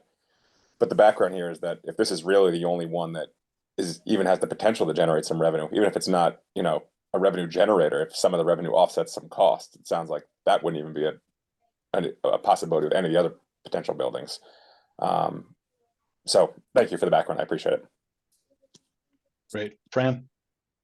Yeah, I think I appreciate what Mike is saying, and I understand what he's saying. I think that's important information that we have to put forward to the voters of the town so that they understand what is exactly what we're doing. But the bottom line is, does this building meet the requirements to house a new town hall with the added benefit of having some rental properties up there that are self-supporting and potentially provide some other revenue for the town? I don't know if any of us are opposed to this project or not. Looking at what we've gone through over the last more years than I care to remember, I think this is a great opportunity. I would hate to nitpick it to death and not let it fly. I hope that we can vote for it. If not this week, maybe next week, but I think it's something that really needs to be done. The information that we need, the more information we get on the street, as several of us have mentioned, there is extremely important. We need to talk to all of our neighbors, need to talk to all of our friends, and point out why why this is a good thing for the town, how it will help people find places to live, and give us an excellent long-term solution for our town hall problems. I really think we need to vote it, and as Rob, as you mentioned, I do think it should be unanimous coming from this committee, if possible. Anyone else? Then I'll kind of very quickly say a couple of things, and then I'll call for a motion. Yeah, I think that both the P&L issue and the affordable housing details issues are important. But you know, if they were disappointing on the P&L side, or the affordable housing proved to be particularly complex, I have trouble foreseeing how they could be a deal breaker for this acquisition. But that's me. So I will suggest that somebody move as follows. Does the advisory committee recommend that special town meeting approve Article 5, Town Hall, in the form it appears in the draft warrant dated October 11, 2023? Do I have a motion? So moved. Second. That was Meg and Fran by my lights. Any further discussion? Very well. We'll proceed with a vote by roll call. Gina Stino. Gina Stino, aye. Mike Barclay. Mike Barclay, aye. Mark Cameron. Mark Cameron, aye. Fran Collins. Aye. Diane Kennedy. And Kennedy, I'm going to abstain. Mark Maggi. Aye. Mary McGoldrick. Mary McGoldrick, aye. Meg Wheeler. Meg Wheeler, aye. And Rob Hillman, I too am an aye. Thank you. Okay, Jean? Can I just ask, what is the projected, should everything fall into place and it get voted, what is the projected move-in date for town hall employees to be in the building? Just curious. Chris? We're working on a May 1 date. Gene, it could be earlier than that. That said, the clerk has been adamant that she will not leave the building until after Super Tuesday is over, and that's March 5th, right? So even if the building, and because it's literally kind of around the block, we don't have to, it's not like we have to pack moving trucks, right? We have time to get the building ready to go and make a fairly seamless transition. So, but that May 1st is the day we've been working. Okay. All right, so returning to the warrant, just to kind of catch us up to where we are, we voted Articles 1, 2, 3, 4 one-time costs, 5 town hall, 6 CPC, 7 police and fire, 8 roads and sidewalks, 9 schools. And then I believe that brings us, without consulting my agenda, to Article 10, the school preliminary feasibility study. Am I correct? That's correct. Excellent. So, by way of brief introduction, this is an article to approve transfer of funds from available fund. This is not a new revenue article. This isn't a debt exclusion or override. This is something that I understand, subject to correction, is proposed to be funded from free cash, relating to a school preliminary feasibility study. I'm going to say it again, sort of the privilege of being chair, is I don't think this would be, given the amount of information we have in front of us, necessarily irrational to defer, simply because we don't have a record, or as a robust a record as some of us may like. But that may not be true. So I'll ask Chris to give us a summary, and then we'll discuss what we want to do and how we want to do it. Chris? So I have Gene here to jump in if I have missing gaps. So this is effectively kind of a phase 2 to the conversations the schools have already started, and that was the AI3 study. They getting into NSBA. There's an active application. You know, the town applied last year. It didn't get in. It applied again this year. There's a number of questions that need to be answered, both as part of an MSBA process, but also regardless of an MSBA process, as to, you know, what's available. Like, what are the options? What can the town do? There's been, I think, a fair community conversation, and if anyone saw the forum or went to the forum that was hosted at the schools on the 9th, there was a big conversation about all this, and I cannot do any of that justice. It's all available to all of you to see if you have not.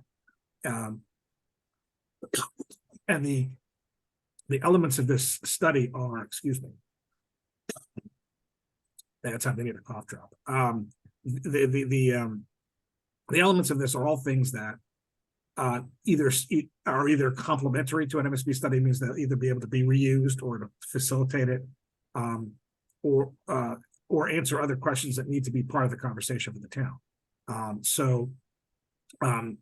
I think there's some question as to whether or not this will be. Well, I think 400,000 is a cap number based on the select board meeting last night. And I think between now and town meeting, that number will be tightened and the exact scope of the study will be hammered out. That said, the numbers are right around $400,000 right now, or right below them. And it includes elements, and again, I'm sorry that we can't spit them back at you, that are critical to educating the community, and most importantly, the school committee and all of that, about what's next. Like, well, what are options? And included in that is, what are the prices attached to some of these options? I mean, everyone's talking about, you know, a large number for a whole school. Well, there are other elements too. The MSBA process is not brand new school or bust, right? It's what's the best answer, and their study that you're required to go through assesses that. Any steps that the town takes now, help advance that study, but also help indicate that how serious the town is about investing in the buildings, so that MSBA can say, hey, you know, you're serious. And while it's not a guarantee of a leg up, it's most certainly a good sign that the community is serious about having a conversation and funding potential next steps. again, there's all those materials. I think you're all forwarded links to the meetings and all the presentations that were done. And Jane is here to answer any other more specific questions, because she was right. She actually was part of the conversation at the community forum 2 weeks ago. Is that helpful as a ground laying? I think so. It's Mike. Yeah, just again, sorry if I don't have the details on this. So we've submitted another submitted to the MSBA again for funding. When do we anticipate or hope that they might respond? And in the event that they do respond positively, unless the process has changed in the last 15 years, they typically expect the town to then vote on that relatively quickly. So I'm just kind of curious, like if we're getting a response back in 2 months and the MSBA supports us, and we're then pivoting to that, this monies that we're out, the free cash flow we're allocating to this would be available to then be part of that process as well. The first answer is December, right? It's like mid-December, I think, is their timetable. And the Okay. second answer is yes. This would be able to just dovetail right into the bigger conversation that the MSB would want us to have.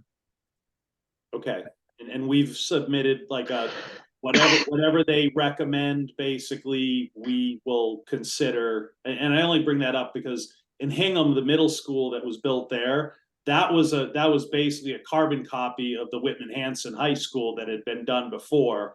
And one of the reasons that I think it went through, or the MSBA, went forward with it, was because, the town said, hey, you've got a model over there, works good for us, so hopefully that's the kind of open dialogue that's being had with the MSBA. Yeah, I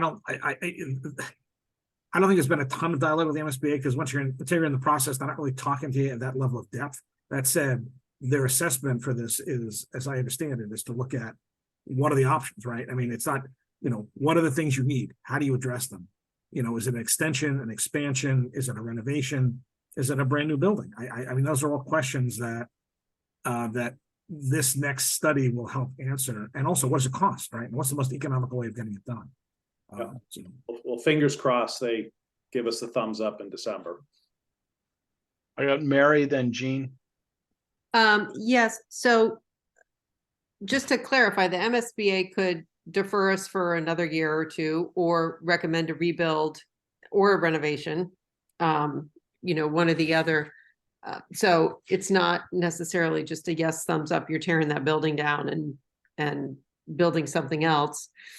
In listening to Jason Earle's presentation from October 3rd to capital budget, there was some conversation and some questions raised by CBC about, and I believe Michael Dick is listening in on this call, just about what information was still available from the last renovation of the high school, which, yes, was 20 years ago, but the site survey and all that information is probably still pretty much the same.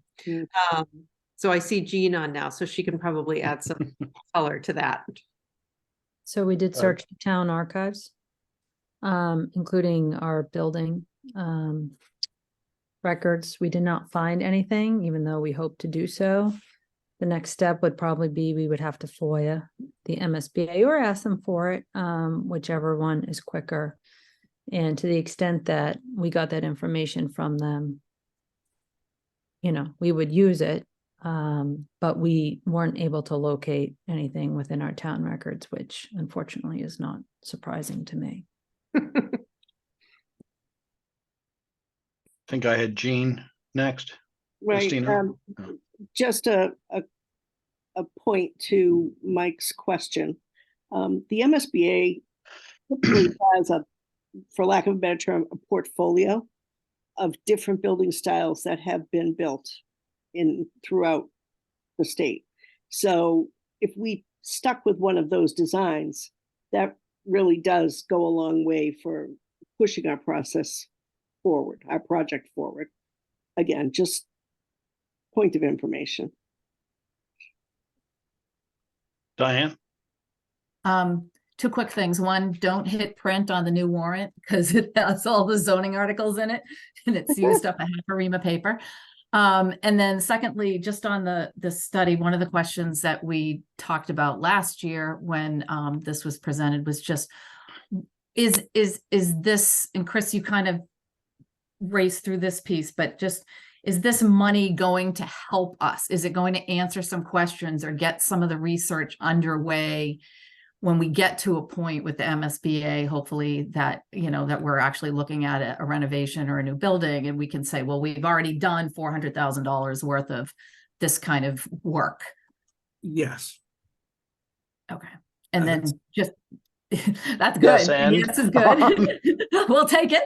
And then also this is just coming from free cash. Yes. I love monosyllabic answers, my favorite kind. Mary? Just for point of information, since we're doing that, the other thing that Jason Earls, who was the in charge of this particular feasibility study, said that, you know, a study like this would also help inform basically how the school stabilization fund might or might not be spent, just in terms of prioritizing things. So that was also a point that he made the other night. They have some pretty immediate needs in terms of the school stabilization that they would address right out of the gate that are pretty glaring, very expensive needs, but otherwise it could be helpful in that regard. I would love it if he could come talk to us in the next couple of weeks, just so we could have kind of a fuller idea of the benefits of doing something like this now, or waiting until we hear from the MSBA, how long this study would take, all that kind of stuff.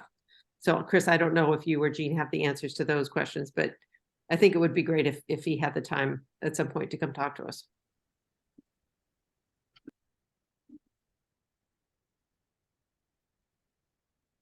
Anybody? I mean, I'm sure we could ask him and I'm sure he would make the time. I can take a swing at it though, having sat through a lot of these meetings. So with the MSBA, there's no guarantee that we're getting in this year, next year, the year after, the year after that, the year after that. It could be 5 years, 7 years from now. And so on one hand, we could be proceeding forward with the feasibility study and we're waiting another 7 years potentially until we get into the MSBA based on the applications they have, the money they have, et cetera. I do think that the benefit is that it will give us, all of us, advisory, select board, the leaders of the town who are trying to responsibly spend and propose fixes and renovations to the school, some of which are incredibly expensive, some sense of the big picture, acknowledging this isn't coming from the MSBA, right? It will come from a consultant that's typically hired by the MSBA, but some bigger sense of what we may be looking at in the future and whether that affects what we do or don't do in terms of school renovations. I think that's really where we're committing to such a large stabilization fund, this 2.5 million. I think that we all want to responsibly deploy it and make sure that we're doing so. And at least from my perspective, it would be great to get some additional information. At the same time, I acknowledge that, you know, we could be spending money that the MSBA will ultimately accept if and when we get in, but they will not reimburse us for. And so there is that downside, right, of doing the feasibility study now and we get into the MSBA 7 years down the line. And so, you know, we are trying to navigate through this space where we don't have guarantees of if and when we get into the MSBA. But at the same time, acknowledging that we have pretty substantial repairs we have to address that far exceed this $400,000. And I will say that in Hingham, the Foster School project in 2017, they were up against a similar issue where Foster had a huge amount of issues that they had to deal with. And they self-funded a feasibility study before getting into the MSBA core program. And it's only now that they're in there. But again, I think they were sort of grappling with the similar issue and they decided to move forward with a feasibility study for Foster. and ultimately got in then to the MSBA after that. And I'm not saying it was because of the feasibility study, but it helped their decision-making and their process, and it shows commitment to the MSBA. I believe that the town is serious and willing to invest, both through the school capital fund and through this preliminary feasibility study. Diane? Could the feasibility study help us in any way in terms of starting to address some of the critical issues in the building that we might not be aware of now that we hopefully will have this stabilization fund for that? You know, are they going to work in tandem at all? Because I mean, that's one of the things with the town hall project over the years. It's been like, why should we, address this problem today? Because hopefully we're going to be, fixing this whole area up. So, that's just, I think would be a positive if that's possible.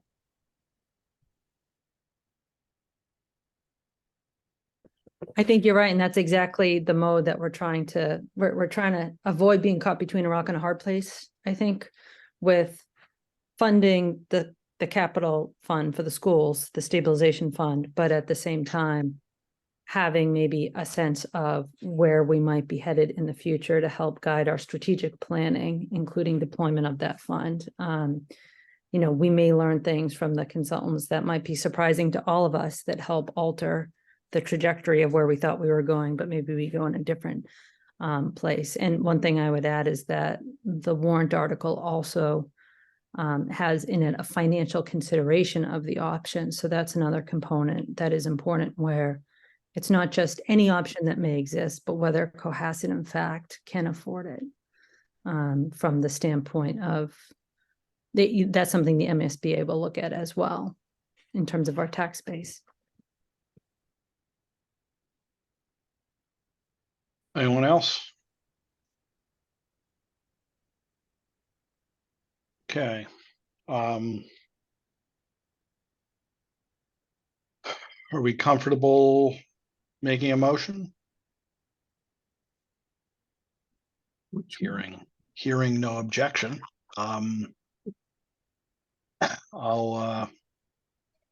This appears at number 10 in the current warrant. The motion would be, does the advisory committee recommend that special town meeting approve Article 10, school preliminary feasibility study, in the form it appears in the draft warrant dated October 11, 2023? Do I have a motion? So moved. Mike. Second, Jean. Discussion? Okay, vote by roll call. Gina Stino. Gina Stino, aye. Mike Barclay. Mike Barclay, aye. Mark Cameron. Mark Cameron, Fran Collins. Aye. Diane Kennedy. Diane Kennedy, aye. Mark Maggi. Aye. Mary McGoldrick. Aye. Meg Wheeler. Aye. Rob Hillman, I too am an aye. The next item on our on the warrant, and I assume on our agenda as well, are the cemetery rules and regulations. I believe Glenn Pratt was in and talked to us about those a little bit at one of our prior meetings. We just didn't get around to voting them. It's not clear to me that they require a lot of close study, but if anyone's looked at them and have any questions or comments, now would be the, I guess, speak now, or there's some cemetery pun in here someplace, but I'm not finding it. So I'll just Speak now push on. Or rest in peace. Is that? Or rest in peace. Thank you, Chris. I appreciate that very much. So there we are. It seems to me that, well, the select board's already recommended approval to town meeting. I think that the cemetery folks are capable of knowing what's best for that function. Fran. I think it was mostly some upgrading and house cleaning and rearranging the rules and regulations to reflect the current needs and requirements. And Does that's my, not gonna cost us any money, so I think it should be a standalone and let it go. okay. Any other comments, questions, or shall Just to Chris? put a period on that, and these are vetted through council, because we need to come into compliance with current state law too, so that's part of the updates, brings us into better compliance with state law. That's as good a reason as any to adopt them. All right. Then the motion would be, does the advisory committee recommend that special town meeting approve Article 11, cemetery rules and regulations in the form it appears in the draft warrant dated October 11, 2023. So moved. I got Fran Second. first and Jean second. Okay, So so I'll second. excellent. Discussion? Didn't think so. Roll call vote. Gina Stino, Gina Stino, aye. Mike Barclay, Mike Barclay, aye. Mark Cameron, Mark Cameron, I. Fran Collins, Aye. Diane Kennedy, Diane Kennedy, I. Mark Maggi, Aye. Mary McGoldrick, Aye. Meg Wheeler, Aye. and Rob Hillman, I too am an I. So there we go. Next on our list here is a wetlands protection bylaw revisions article, which appears. I mean, is this really it, Chris? Or take any action relative there too, with Yeah, and that's- adding the 200-foot river area? What's going on here? So this is all in the regs, but it's not in the bylaw, so it's just kind of conforming the bylaw to the regs. And this also matches state law. It's kind of it's just a housekeeping thing. The council recommended be done. So literally what you see in front of you, and I can put it on the screen if you want, it's that one little bit, that's all it is. And the explanation, I think, covers it. So it's just adding that one little piece of sense. Did it expand or change any It doesn't Okay. expand or change anything. All it does is this is referenced in the state enabling statutes. It's referenced in the regs, but it wasn't referenced in the bylaw. So they just want to reference it in the bylaw. That's what this does.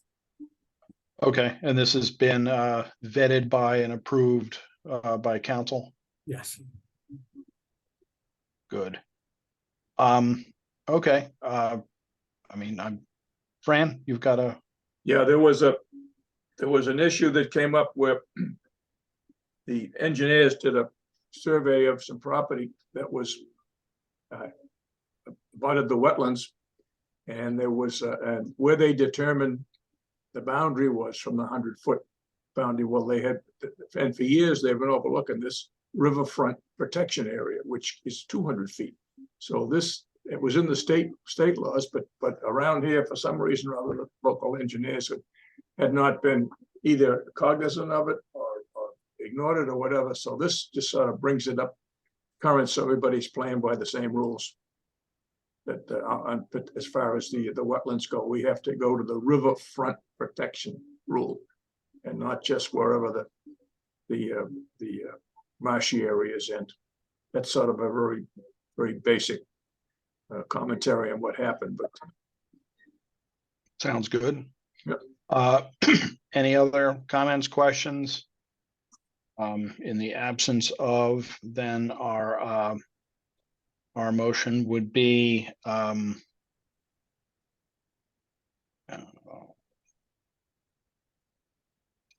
excuse me just a second, thank you. Does the advisory committee recommend that special town meeting approve Article 12, Wetlands Protection Bylaw revisions in the form it appears in the draft warrant dated October 11, 2023? So moved. Jean, second. second, Fran, discussion? Hearing none, a vote. Gina Stino, Gina Stino, aye.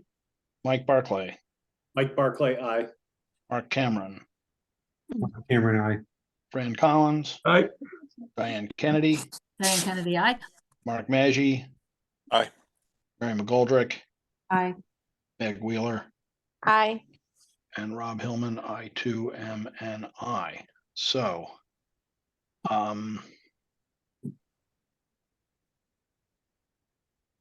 moving on, if someone has, Chris has his hand I'm up. sorry, Fran. Oh, I'm sorry, I didn't see. Go ahead, Well, let Fran go first.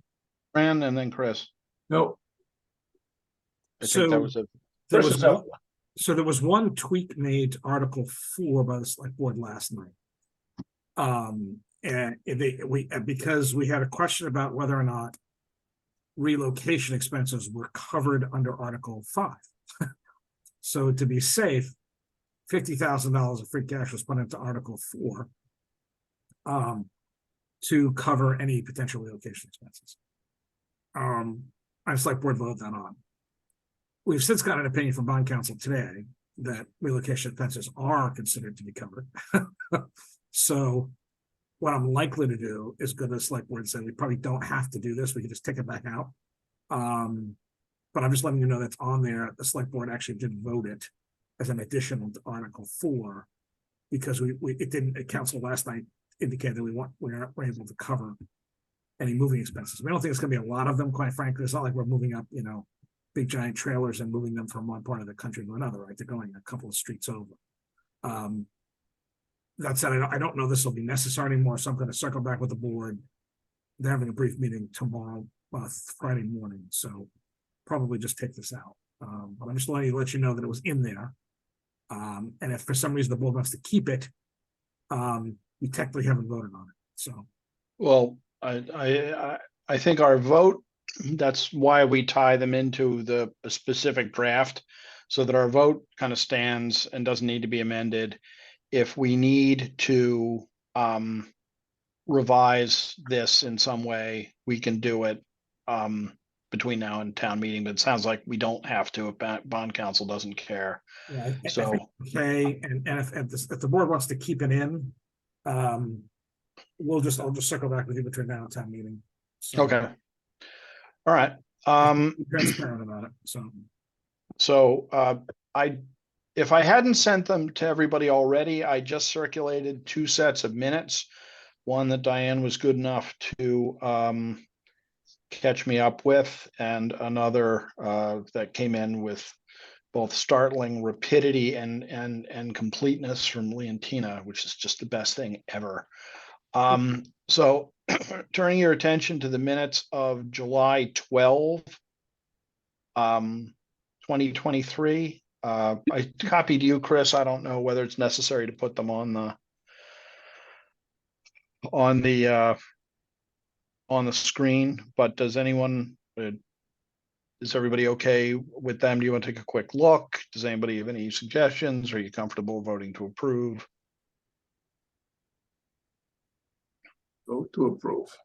Okay, we have a motion to approve the minutes of the July 12, 2023 advisory committee meeting. Do I have a second? Second. Okay, Fran, then Mary, discussion. Hearing none, vote by roll call. Jean Estino, Gina Stino, aye. Mike Barclay, Abstain. Mark Cameron, Same.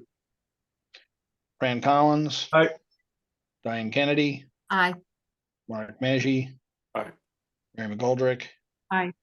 Meg Wheeler, I was not there, so I will abstain. abstain. Okay, and then Rob Hillman, I am an aye. So then the advisory minutes of October 4th.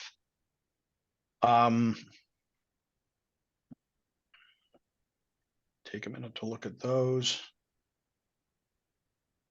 Spectacular. Wait, I apologize. I might have should have abstained on that last. I'm looking at my travel calendar. The date we're doing the 4th now, the last one we just did was what date?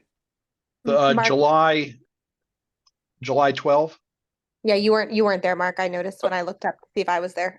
Okay, thank you. Sorry, I changed my vote to abstain. I was looking at my more recent work travel calendar and I forgot about that one that I missed. Okay, then I see that Leontina is attending and keeping notes. So if you wouldn't mind just changing that vote of Mark Maggi to abstain on the prior minutes. Any discussion of the October 4 minutes? Hearing none, do we have a motion? So moved. Second, Mary and Jean on a motion to approve. Any further discussion? None, so we'll proceed to a vote. Gina Stino, aye. Mike Barclay, Abstain. Mark Cameron, Aye. Fran Collins, Aye. Diane Kennedy, And Kennedy, I. Mark Maggi, Aye. Mary McGoldrick, Aye. Meg Wheeler, Aye. and Rob Hillman. I too am an I. So that brings us to discussion of upcoming meetings. So we need to do the zoning articles. I don't know whether people have calendars handy. It's obviously not going to make the warrant. I was going to suggest that we have a meeting 2 weeks from tonight and have that meeting then to give everybody a chance, to the extent they choose to wade into the proposals. And also, if you like, there's pretty substantial online resources which we'll distribute. There are some summaries. Tom Callahan produced some brief summaries. I heard him talking with the select board about those last night. There are hearings that we can be watched, etc. I think given the intensity with which we've gone through the last 3 meetings, I think skipping one and then doing it's a good idea, but I'm open for comments. And Chris, I see your hand first. I just want to let you know that on October, we've been having these community conversations on Mondays. We've done 2. The 3rd is coming up this week on fields, which you've already vetted, the courts and project. But on October 23rd is one on zoning. So the zoning community conversation will be at 7 o'clock at Wilcott Commons on October 23rd. You can attend in person, you can watch on Zoom. So I'm just letting you know that's maybe another resource that might help facilitate your conversation for that Wednesday evening. I think that points further in the direction of Wednesday, the October 25th. Does anybody have any views on that as a date? Fine with me. I saw Diane's hand. Yeah, I'm not available, so it doesn't matter to me, but so. Okay. I won't be there. All right. Anybody else? Then I think we'll put it down for that date. I just, I regret Diane's inability to be there, but I do think having the extra time to kind of reset and then do that. And then we will have done our duty as to town meeting. I think then the next order of business very shortly thereafter would be to have a meeting to do a budget message. And I'm sure Diane wants to be in the room for that, and I want her in the room for that. Having been on the receiving end of our budget message, it'll be nice to have that perspective. So we'll schedule that for a meeting shortly thereafter and talk about how we're going to break down assignments for the budget process to be prepared for Springtown meeting. And by bylaw, we are required to reorganize on January 1st. And I am in the last year of my term. So you guys can fight amongst yourselves for this. It's Game of Thrones time on the advisory committee. So I urge everyone to look into their heart at the level of their civic duty. And I will provide 6 months of all the guidance and assistance any successor needs. And if it's a short straw, who goes off the lifeboat first, it's really up to you. I've really enjoyed this, weirdly, but I think it would be wise to have a transition period, because as of the 30th day of June next, I am disqualified as a Loose and member. fancy free. Yeah, what will I do? But and I'll say something maudlin when the time gets closer, but I did want to kind of plant that seed. So, so unless there's anything further, with 10 minutes of agended time to hand back. Whoa, Well, and- yeah, Chris. yeah. So remember, town meeting is the 13th, and then Thanksgiving is the week after. So you have the 1st, the 8th, and the 15th of November to have another meeting if you want to have so I would just ask you to think about scheduling that as soon as possible so we can just lock in. The 15th is by the way, the Wednesday between special town meeting and the special town election. So you can meet that Wednesday if you like. But you have 3 Wednesdays in November before you hit Thanksgiving. Well, I think, thank you, because I think perhaps we should put down a meeting on one of those dates. Does anybody have any, before I sort of throw in my own preferences, of which I really don't have any? Does anybody have a suggestion, preference? I mean, the 8th, does that work for everybody? All right, then Chris, why don't you put us down for so we're gonna do the 25th and the 8th. And then on the 8th, if we feel like there needs to be another meeting to iron out either budget message or prep stuff, we can. I tend to think we just will end up picking up in early January, beginning to prepare for spring town meeting. But I'm Not that I care much about my own birthday, but the 8th is my birthday, and on the off chance my family has something planned, I might be unable to attend. well, you can bring them, Mark. I Oh, mean, think of us as family. No, I do, but yes. yeah, we'll just make sure you get the special assignment. My kids are very familiar with everyone's voice on this call, as they often hear you all as I'm putting them to bed. Well, give them a big hello from us, and we'll go with those dates. Yeah, we'll let we'll see where we go from there. Chris, you had something else? Just don't forget to post for November 13th. The night of Oh, special yeah. meeting as well. Just put that on your list of things to do. Yeah, no, I may post all of these meetings very soon just to make sure they're on. And I always post for, I've learned finally to always post for town meeting nights. Diane? This is probably a question for Chris and the select board, but just in terms of the budget message, it could be different based on results of town meeting and the election. One of the things that's kind of standard is, we're gonna text a levy, or, we don't anticipate an override, or that kind of thing. So depending on, hopefully everything will be positive, but depending on those outcomes, we may have to tweak the budget message. So maybe that first meeting, we kind of talk about some of those potentialities and then maybe wrap it up. And Chris, I don't know how that's going to impact your team and actually prepping the FY25 budget. Well, we're all a little bit delayed on that, truth be told. Select board's obviously been focused on this special town meeting, so have we. And as I think you, I